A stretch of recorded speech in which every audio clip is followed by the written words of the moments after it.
पता नहीं कब कौन सी घटना घटे। अभी जैसे वो सुनाना, वो जहाज में, हवाई जहाज में, अब सोचो जिंदा आदमी कैसे जला होगा।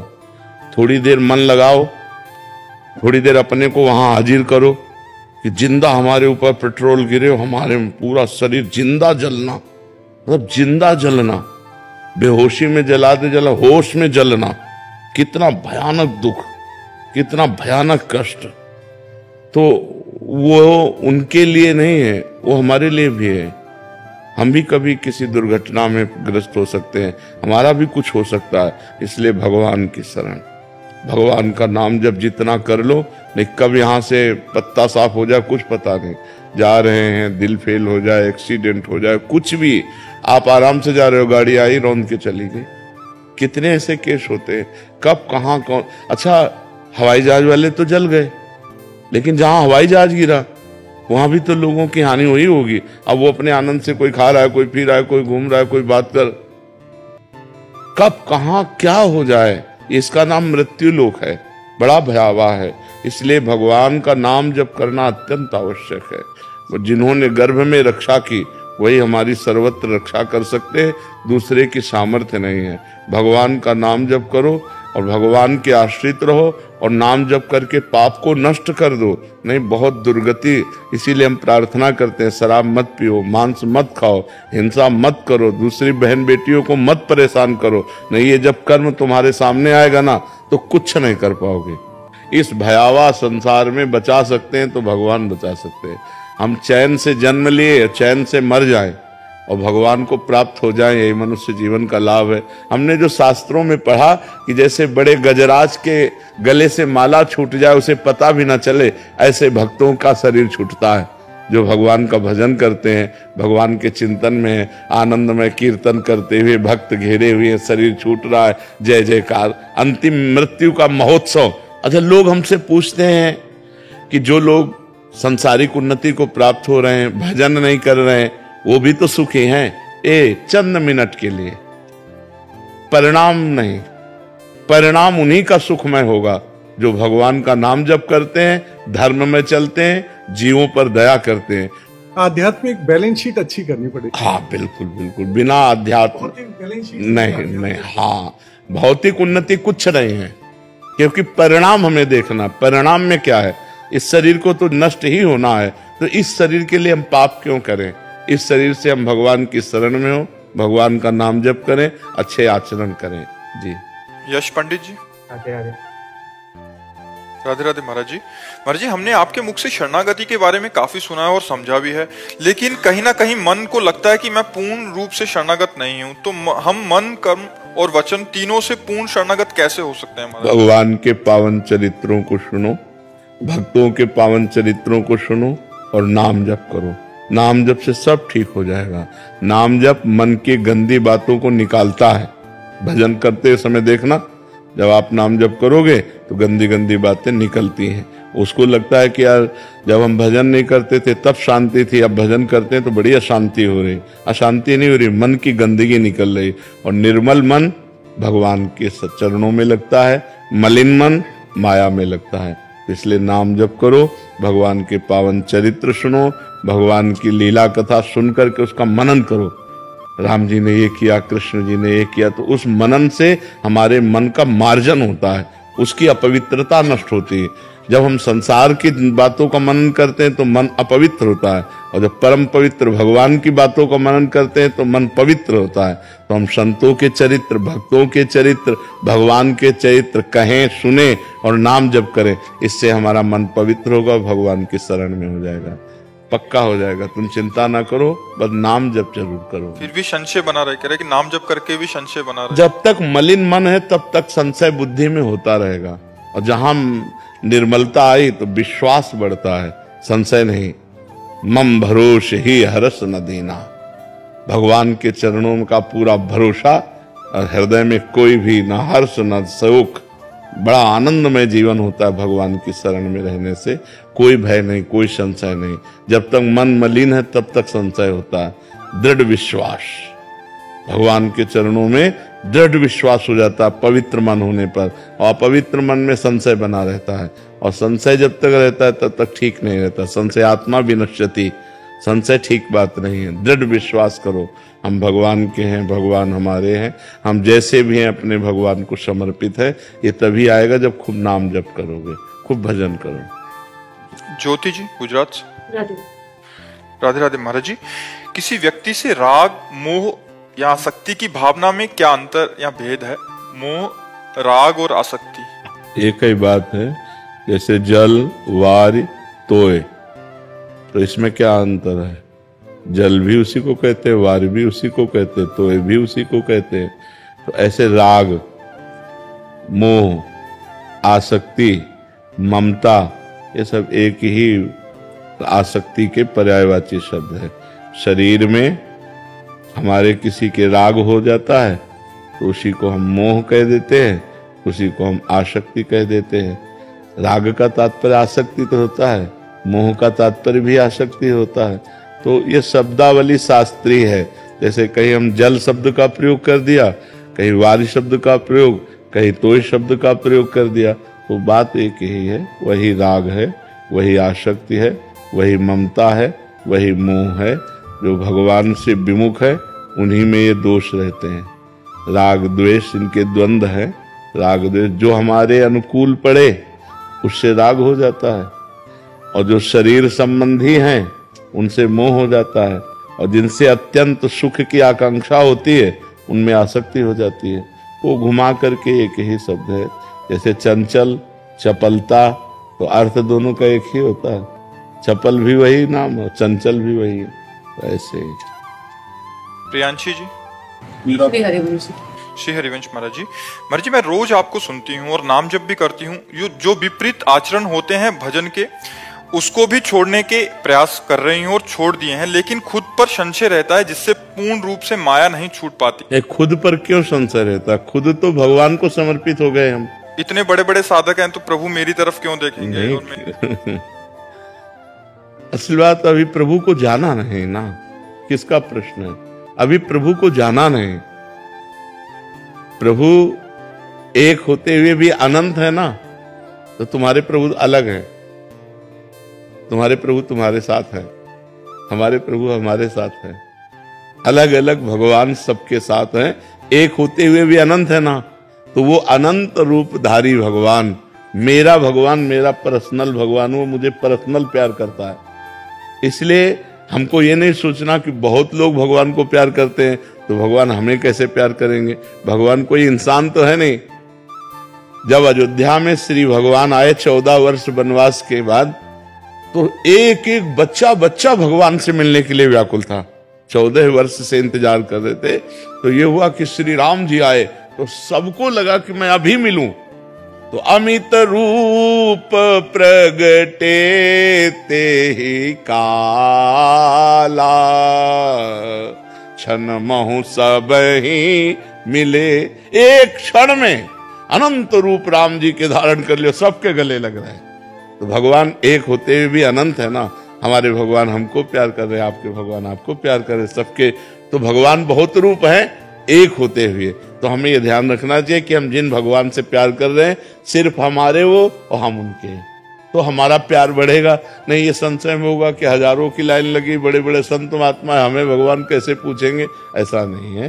भगवान एक चींटी का भी खबर ले रहे हैं। वो एक चींटी की, कोई विश्व में ऐसा नहीं है जो भगवान की नजर से अलग हो।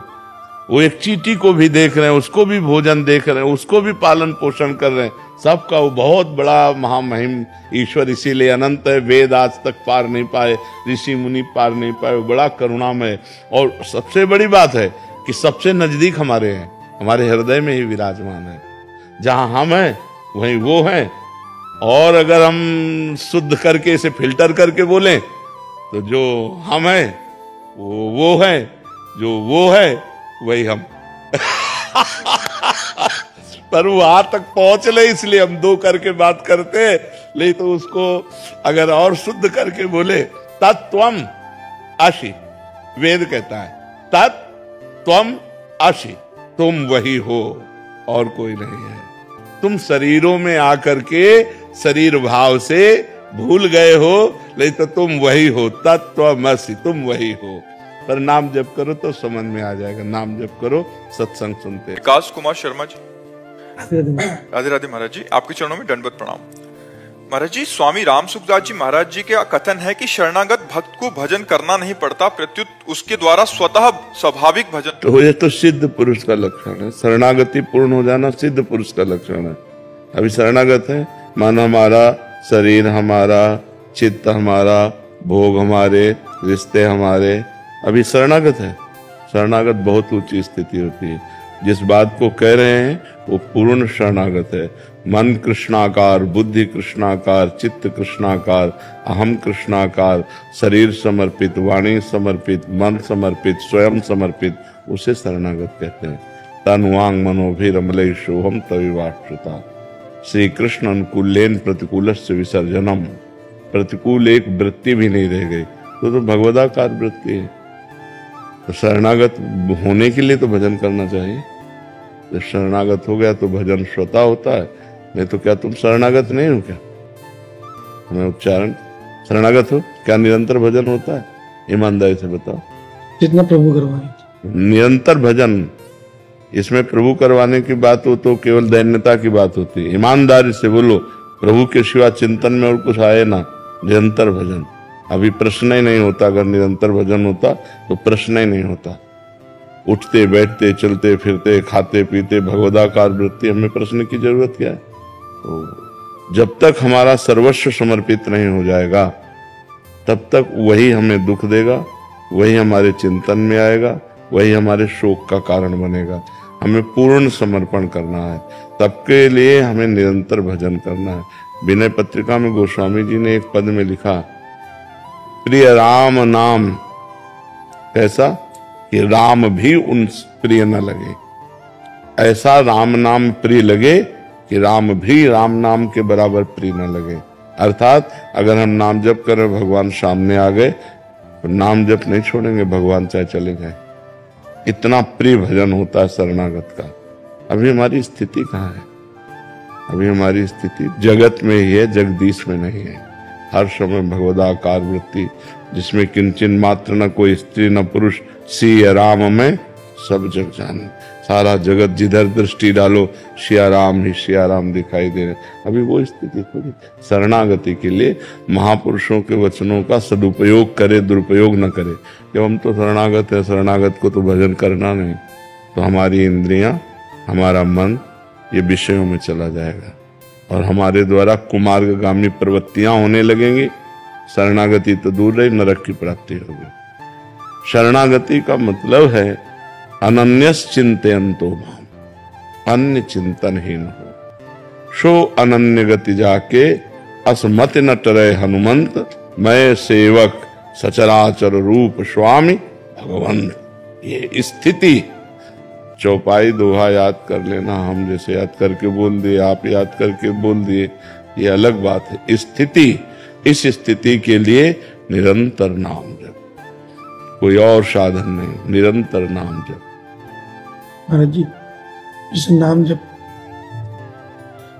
कोई भी क्रिया हो रही है उसके प्रति ये है कि जैसे महाराज जी कह रहे हैं कि कोई भी क्रिया हो रही है तो ऐसा लगता है कि राम जी करा रहे हैं, राम जी चल रहे हैं, राम जी खा रहे हैं। लेकिन इसमें ये देखना है कि असत क्रिया नहीं, असत क्रिया। कह रहे संदेह बना रहता है कहीं मैं अपने विषय भोगों की प्राप्ति के लिए राम जी का आश्रय तो नहीं ले रहा है। प्रतिकूलस्य विसर्जनम, प्रतिकूलस्य विसर्जनम। अभी शरणागत नहीं हुए, नहीं ये बात नहीं आती कि कहीं मैं, यह है संशय, कहीं मैं राम जी की आड़ में भोग तो नहीं भोग रहा हूं। कौन मैं बचा? मैं कौन बचा? शरणागत कौन हुआ? मैं कहीं राम जी की आड़ में विषय भोग न कर रहा हूं तो आपका शरीर, आपका मन, आप तो शरणागत कौन हुआ? इसीलिए हम कह रहे थे अभी कि अभी शरणागति नहीं हुई। जिस शरणागत की बात होती, जैसे चेहरा देखने से पता चल जाता है पीलिया रोग है कि नहीं है नेत्रों से, ऐसे पता चल जाता है शरणागति की स्थिति दर्शन मात्र से। तो इसलिए ईमानदारी से भजन करो, भगवान को भोग लगा के भगवान की सेवा पात्र शरीर में भोजन पाओ, धर्मयुक्त भोग करो। जैसे पत्नी है, परिवार है, धर्मयुक्त भोग करो, भगवान का प्रसाद समझकर, और नाथ सकल संपदा तुम्हारी, मैं सेवक समेत सुतनारी। ये सबके लिए है। मतलब आपके ना पत्नी परिवार हो तो जिसके पत्नी परिवार हो, धर्मयुक्त भोग भोगो, धर्म विरुद्ध भोगों का त्याग करो और निरंतर भगवान का नाम जप करो। बड़ा मंगलमय जीवन हो जाएगा। भगवान की शरण होना अत्यंत आवश्यक है। मेजर सौरभ पाटनी जी। राधे राधे महाराज जी। महाराज जी, 2019 में पुलवामा हमले में आतंकियों से मुठभेड़ में मुझे दोनों पैरों में गोली लग गई। 4 साल संघर्ष के बाद भी मैं चोट से उभर पाया हूं अभी, परंतु पैरों में दिक्कत फिर भी शुरू हुई है। महाराज जी कह रहे हैं कि इनका कष्टप्रद और संघर्षपूर्ण जीवन रहा है, उसके बाद भी मनवांछित प्राप्ति नहीं हो रही और समस्याओं का समाधान। देशभक्ति के लिए तो पहले हम आपको प्रणाम करते हैं कि आप हमारे देश के लिए संघर्ष किए, आप दुख प्राप्त किए। बकाया जब तक हम अध्यात्म के द्वारा अपने पूर्व पापों का नाश नहीं कर देते, तब तक हमारी जो अंदर की चाहत है वो पूर्त नहीं होती। बाहरी चाहत पूर्त होना हमारे अंदर की मांग नहीं है, बात समझ लेना। क्योंकि फाइनल में जब हम यहाँ से जाते हैं, चूंकि हम शरीर तो है नहीं, तो शरीर यहीं छूटता है। तो शरीर के साथ जितना कमाया हुआ होता है वो सब यहीं छूट जाता है। शरीर के संबंधी यहाँ छूट जाते हैं। फाइनल में आपके पास क्या होता है? आपका किया हुआ कर्म, पाप कर्म या पुण्य कर्म। लेकिन अंदर की जो मांग है वो सुख है, वो शांति है। देख लीजिए, जिनको हम किसी वस्तु, व्यक्ति, स्थान, पद पर आरोपित करते हैं, इस वस्तु से, इस व्यक्ति से, इस स्थान से, इस पद से हमें सुख शांति मिल जाएगी, वो नहीं है। उन पदों को प्राप्त भी लोग अशांत हैं, क्योंकि हमारी पद की मांग नहीं है, हमारी आनंद की मांग है, हमारी सुख की मांग है, हमारी शांति की मांग है। शांति, आनंद ये जगत के किसी भी व्यक्ति, वस्तु, स्थान, पद, प्रतिष्ठा में नहीं है, ये परमात्मा में है। हम परमात्मा के अंश हैं। जब तक हमें परमात्मा की प्राप्ति नहीं होगी, तब तक पूर्णता नहीं होगी। नहीं तो आप तो मान लो अपने हृदय की केवल बात जानते हो, हमारे पास भगवान की कृपा से हर पद प्रतिष्ठा वाले लोग आते हैं, तो एक जन साधारण आदमी जैसे परेशान है ना, ऐसे वो परेशान है। एक जन साधारण आदमी छोटी वस्तु के लिए परेशान है, उसकी थोड़ा बड़ी मांग है, लेकिन परेशान वो भी है। परेशान वही नहीं है जिसने अपने चित्त को भगवान से जोड़ दिया है। हमारी प्रार्थना है, ये शरीर टिकेगा नहीं, आज नहीं तो कल जाएगा। वो कार्य कर लो जिस कार्य के लिए आए हो। देशभक्ति का कार्य तो हुआ, अब भगवत भक्ति का कार्य कर लो। नाम जप करो और चित्त भगवान से जोड़ दो, तो इस स्थिति में भी आप आनंदित रहोगे। जीवन को अध्यात्म में बनाओ और जितना जीवन बचा है उसे भगवान को समर्पित कर दो, तो आनंदित हो जाओगे। नहीं तो ये सुधरने वाली चीजें नहीं है। पता नहीं कितने मिनट जीवन के रह गए, पता नहीं कब कौन सी क्या घटना हमारे जीवन का अंत कर दे। इसलिए हमें हर समय नाम जप करना चाहिए। राम राम राम राम, राधा राधा राधा, हरि हरि हरि, कृष्ण कृष्ण कृष्ण।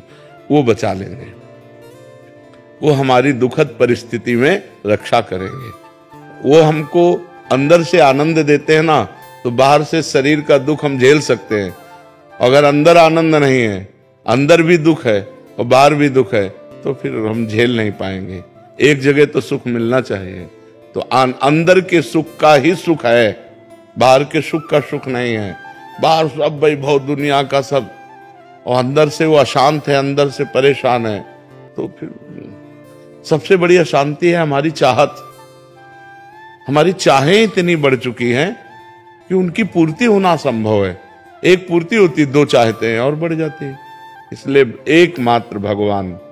जब तक भगवान से नहीं जुड़ोगे, जब तक चित्त भगवान से नहीं जोड़ोगे, तब तक विश्राम मिलने वाला नहीं, आनंद मिलने वाला नहीं।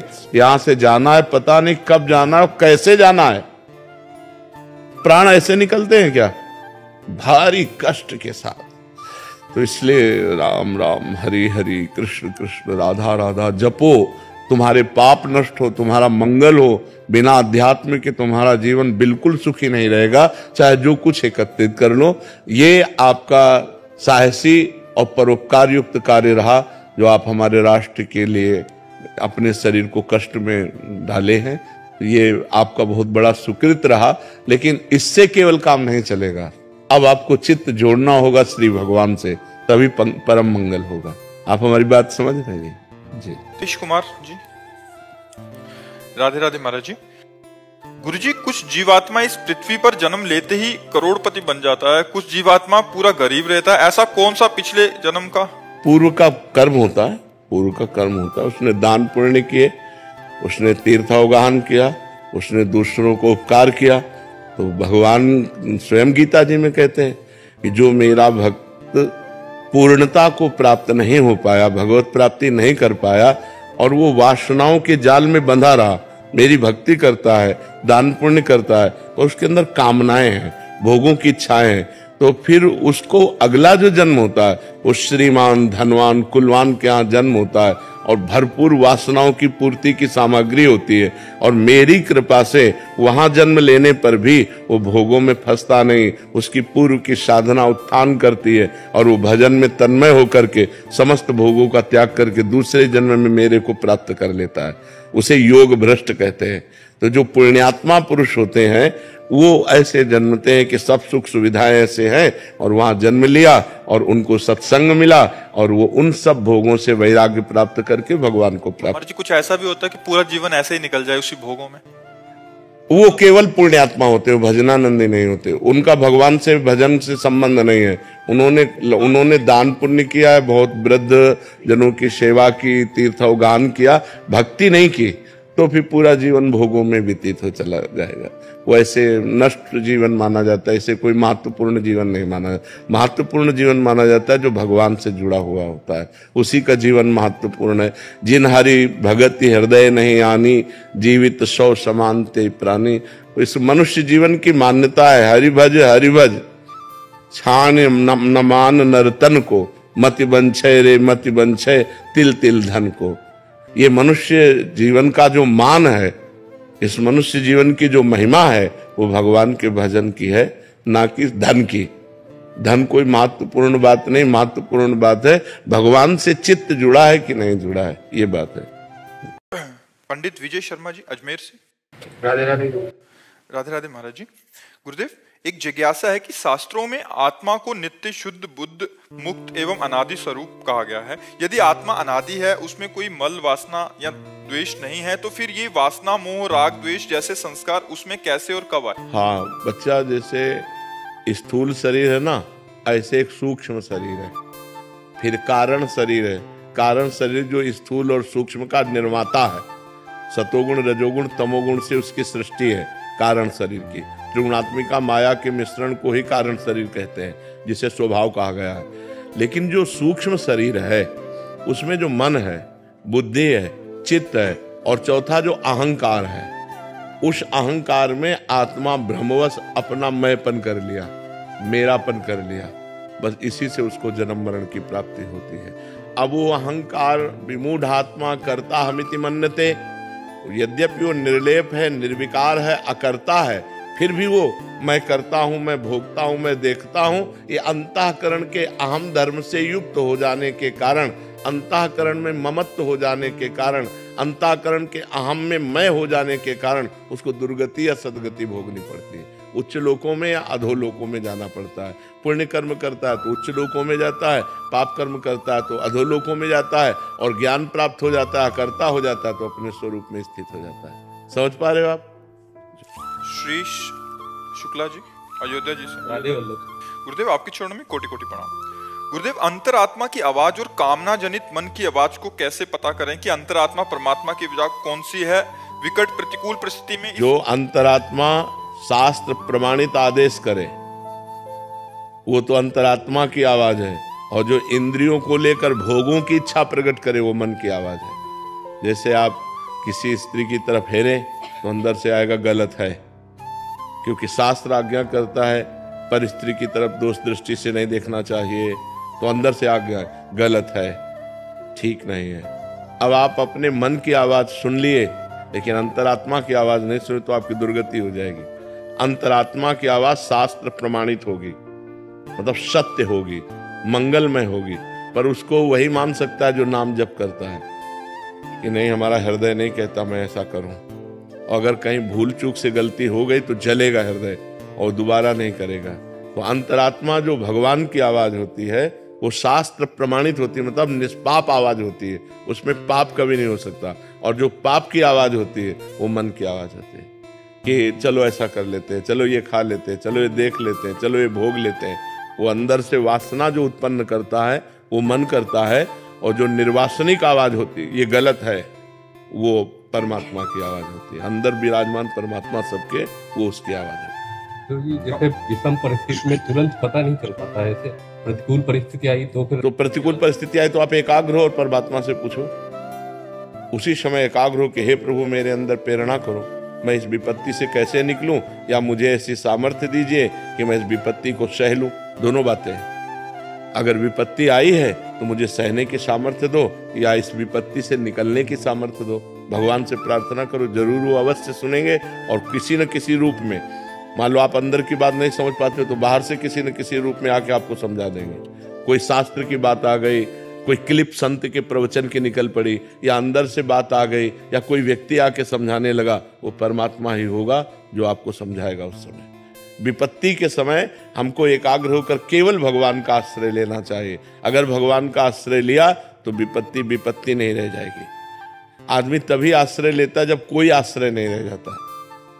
ये सबसे बड़ी गलती है। विपत्ति आते ही भगवान का आश्रय नहीं लिया जाता, फोनों का आश्रय लिया जाता है। उनका फोन नंबर लगाओ, उस व्यक्ति से मिलो। जब सब जगह निराशा होती है तब आखिरी में भगवान, जैसे द्रौपदी जी, पहले 5 पतियों का भरोसा, फिर सभापतियों का भरोसा जो भीष्मादि द्रोणाचार्य आदि, फिर अपने बाहु का भरोसा, फिर अपने दांतों का भरोसा। जब देखा अब कुछ नहीं, तब श्री कृष्ण का भरोसा। और जहां श्री कृष्ण का भरोसा वहां विपत्ति नहीं रहती। वस्त्र रूप में भगवान वस्त्रावतार हो गया, खींचते खींचते दुशासन हार गया, पर यहाँ से वस्त्र नहीं हटा पाया। इसलिए विपत्ति आते ही सबसे पहले हमें भगवान का सुमिरन करना चाहिए, भगवान से प्रार्थना करनी चाहिए। कमल शर्मा जी, गुरुग्राम से। राधे राधे महाराज जी। महाराज जी, किसी भी बात को जानने का और मानने में क्या फर्क है? श्री जी, जानने में बुद्धि प्रधान होता है, मानने में हृदय प्रधान होता है। जो बुद्धि प्रधान साधक होगा वो मानने पे नहीं होगा, वो तर्क की कसौटी पर कस करके फिर जान करके मानेगा, ये बुद्धि प्रधान। और जो भाव प्रधान है, हृदय प्रधान है, वो मान करके जान जाएगा अपने आप। हम किसी बात को जाने और उसे कैसे माने, जानते हैं? शास्त्र, तस्मात् शास्त्रम प्रमाणम ते। वो बात शास्त्र युक्त है कि नहीं, वो महापुरुषों द्वारा माननीय है कि नहीं। ऐसा नहीं कि हम अपने बुद्धि कसौटी में कस लिया और वो बात हाँ हो गई तो हम उसे करेंगे, नहीं। तस्मात् शास्त्रम प्रमाणम ते कार्य अकार्यो व्यवस्थितौ। कार्य और अकार्य की व्यवस्था शास्त्र में की गई। शास्त्र और संत प्रमाणित बात है तो हम उसे मानते हैं, शास्त्र और संत प्रमाणित बात नहीं है तो हम जानने पर भी नहीं मानते हैं, क्योंकि हमारी बुद्धि अभी परमात्मा प्राप्त नहीं है, अभी अशुद्ध है, त्रिगुण माया के अंतर्गत है, सतोगुण रजोगुण तमोगुण के अंतर, त्रिगुणातीत नहीं। त्रिगुणातीत बुद्धि में न संशय होता है और न किसी और प्रमाण की जरूरत होती है, वो भगवत स्वरूप होती है। लेकिन जब तक त्रिगुण के अंतर्गत है तब तक हमें शास्त्र और संतों के वचनों का आश्रय लेना होगा कि हमारे अंदर जो बात आ रही है, जो हम बात जान रहे हैं, वो सही है कि नहीं। यहाँ तक कि बड़े बड़े सिद्धों को इस बात के लिए प्रमाणित करना पड़ा है कि हमारे अंदर जो बात आ रही है, जो हमने तप के द्वारा प्राप्त किया, ये वही बात है कि नहीं है। तो भगवान व्यास देव जी के पास श्री सुखदेव जी गए और कहा, भगवान जो मुझे बोध हुआ है वो सही हुआ है या अभी कुछ उसमें कचाई है? तो उन्होंने कहा, इस बात का प्रमाण तो विदेहराज जनक देंगे। आप जनक जी, सुखदेव जी के गुरु हैं जनक जी। तो श्री सुखदेव जी महाराज पहुंचे और जनक जी त्रिकालज्ञ महापुरुष थे, वो जान गए कि ये मुनि अपनी स्थिति को प्रमाणित करने के लिए आए हैं। तो दरवाजे पर जे हुई तो रुकवा दिया। 7 दिन 7 रात्रि वही दरवाजे पे खड़े रखा और रोज पूछते थे। उनके चेहरे पर कोई शिकन, कोई भाव, बोले नहीं, जैसे आए थे वैसे खड़े हैं। बोलो, किसी व्यक्ति को दरवाजे के ही खड़ा रखा जाए, कोई उत्तर न दिया जाए 7 दिन 7 रात, तो गुस्सा नहीं आ जाएगा? लेकिन वो बिल्कुल शांत है। 7 दिन के बाद उनको महल भेज दिया वहां नई नई सब 16-18 वर्ष की सुकुमारी लड़कियां उनकी सेवा में लगा दी। अब जनक जी राजा है और ये महाराज तो परमहंस है, दिगंबर रहते थे, नंग धड़ंग, 16 वर्ष की अवस्था। 7 दिन 7 रात्रि उन 9 कुमारियों की सेवा में रहने पर भी बोले जैसे गेट के बाहर थे वैसे ही महल के अंदर है, उनमें कोई फर्क नहीं। तब जनक जी आए और कहा, मुनि तुम्हें वो स्थिति प्राप्त है जिस स्थिति को ब्रह्मबोध कहते हैं। तो इसके लिए भी प्रमाणित करने के लिए गुरु की जरूरत पड़ी ना। तो हमारे अंदर कोई भी जानने में बात आती है तो शास्त्र, संत, सदगुरुदेव से प्रमाणित होनी चाहिए। विवेक जी मुरादाबाद से। राधे राधे महाराज जी। महाराज जी, कर्म समर्पण में किन किन बातों का ध्यान रखना चाहिए? अनजाने में जो पाप हो जाते हैं, समझ नहीं आता समर्पित करें या नहीं। पाप नहीं तो लॉकर में कबाड़ जमा करोगे क्या? बैंक के लॉकर में कबाड़ थोड़ी जमा किया जाता है। सोना, चांदी, रुपया, पैसा, कीमती वस्तुएं जमा की जाती हैं। तो भगवान की बैंक में अगर कबाड़ जमा करोगे तो यही लौट के मिलेगा, बहुत ज्यादा करके। तो जब पाप हो जाए तो हमें प्रायश्चित करना चाहिए। भगवान नाम कीर्तन करना है, गंगा स्नान करना है, या तीर्थों में भ्रमण करना है, या जैसे गजेंद्र मोक्ष का पाठ है, और भी भगवान नाम, विष्णु शास्त्र नाम भगवान नाम है, उनका गायन करो और शपथ पूर्वक कि ये जो गलती हो गई दोबारा हमसे नहीं होगी। पाप ऐसे नष्ट करो और जो पुण्य और अच्छे कार्य हैं वो भगवान को समर्पित कर दो। पाप कर्म नहीं होना चाहिए। बहुत अगर पाप कर्म जब समर्पित करोगे तो कई गुना बढ़कर उसका फल मिल जाएगा। तो इसलिए हमको नहीं, हमें पाप कर्म को नष्ट करना है। तो नाम संकीर्तनम यस्य सर्व पाप प्रणाशनम, भगवान के नाम का संकीर्तन समस्त पापों का नाश कर देता है। तो उस समय नाम संकीर्तन करो और ये नियम लो कि आज से जो गलती हुई वो हम दोबारा नहीं करेंगे। अब लो निशानी, अब ना नशे हो, अब तक हुआ अब आगे नहीं करेंगे। समझ पा रहे हैं आप? कर्म समर्पण करते हैं, तुम्हारी जो गलतियां हो जाती है मानसिक मुझे जैसी हो, तो गुरुदेव के चरणों में क्षमा करके समर्पण कर सकते हो। नहीं, मानसिक तो गलती का कोई प्रभाव नहीं पड़ेगा। कलिकर एक पुनीत प्रतापा, मानस पुण्य होई और नहीं पापा। मानसिक पाप हो जाता है तो कलयुग में उसे दंड नहीं मिलता है, लेकिन क्रिया ना होने पावे। और जो शारीरिक पाप है तो तुम्हें उपाय बताया ना, हाँ, इस स्तोत्रों का गान करके, नाम कीर्तन करके, व्रत उपवास करके, गंगा स्नान करके अपने पाप को नष्ट कर दे, उसे भगवान को समर्पित न करे। मुन्ना शंकर पांडे जी। राधे राधे महाराज जी। महाराज जी, हमारे प्रिया प्रीतम तो कन कन में विद्यमान है, मगर फिर भी ब्रज संग ब्रजवासियों पर तो उनकी विशेष कृपा। अगर हम 3-4 दिन के लिए अगर वृंदावन धाम वास आते हैं तो अपनी प्रेम लक्षणा भक्ति को और प्रगाढ़ करने से ब्रजवासियों की मधुकरी मांग सकते हैं महाराज जी? विरक्तों के लिए ठीक है। गृहस्थ ऐसा कर सकते हो कि 500 रुपए की सब्जी, दाल, आटा, चावल, घी लेके उनको दे दिया, फिर एक दिन भोजन पा लिया। 100, 200, 500 की सामग्री ला के दे दी, फिर भोजन मांग कि आज हमको भोजन दो। वो ठीक। नहीं तो विरक्त बाबाजियों के लिए मांगने का विधान है, गृहस्थ को मांगने का विधान नहीं है। अपनी कमाई का खाओ। अगर 100 रुपये का भोजन लिया तो 200-300 रुपये का हम सामग्री दे दी, ऐसे तो ठीक रहेगा। ऐसा शास्त्र जैसा, शास्त्र माधुकरी वृत्ति, भिक्षा मांग, भीख मांग के खाना, ये संतों के लिए है, गृहस्थ के लिए नहीं। गृहस्थ को देना चाहिए। आप गृहस्थी में रहते हैं तो धाम आए, 4 ब्रजवासियों के घर 1-1 किलो आटा दे दिया ऐसा, और फिर 4 रोटी ले ली तो चलेगा, लेकिन ऐसे नहीं। समझ पा रहे ना? ऐसे नहीं। डॉक्टर मनीष शर्मा जी। महाराज जी, आप कह रहे हैं कि आप एक प्लास्टिक सर्जन हैं। महाराज जी, एक्सीडेंट और गंभीर रूप से जले हुए मरीज जिनका बचना असंभव सा हो जाता है, उनके उद्धार के लिए महाराज जी मैं क्या प्रयास कर सकता हूँ?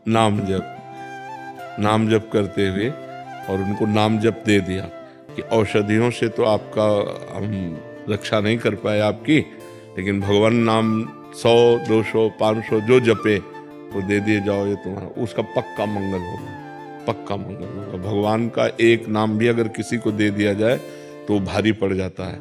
एक नाम भी रजिस्टर में, मान लो उसने तो जपा नहीं लेकिन हमने ट्रांसफर कर दिया, जैसे हम पैसे ट्रांसफर कर सकते हैं किसी को भी, अगर हमारे सरकारी बैंक में पैसे हैं तो हम किसी को भी ट्रांसफर कर सकते हैं। ऐसे पुण्य है, नाम जप है, भगवत आराधना है, अनुष्ठान है, हम किसी को भी